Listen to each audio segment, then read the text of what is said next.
Nous sommes avec le docteur Sophie de Saint-Martin, responsable de la clinique vétérinaire du centre au Vésinet. Docteur, bonjour. Bonjour.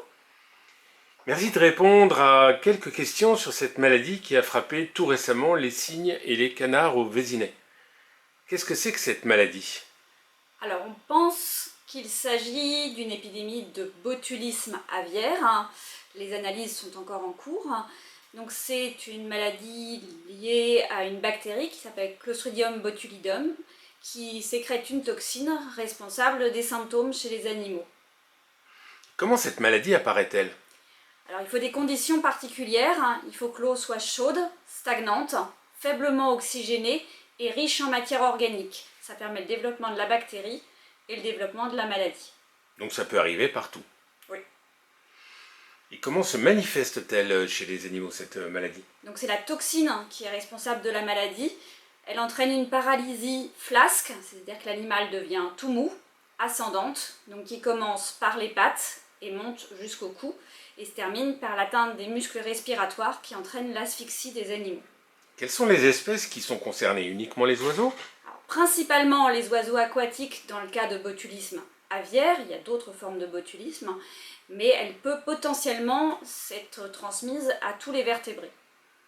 Est-ce qu'on peut soigner les bêtes qui sont touchées?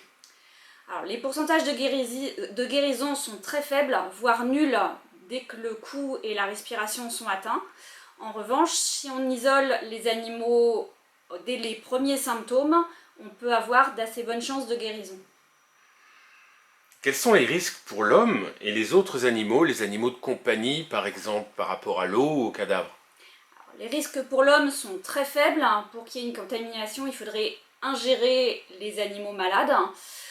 Pour les animaux de compagnie, il est un peu plus important puisque le risque d'ingestion est plus important et il pourrait y avoir des transmissions avec une ingestion importante d'eau contaminée dans les plans d'eau.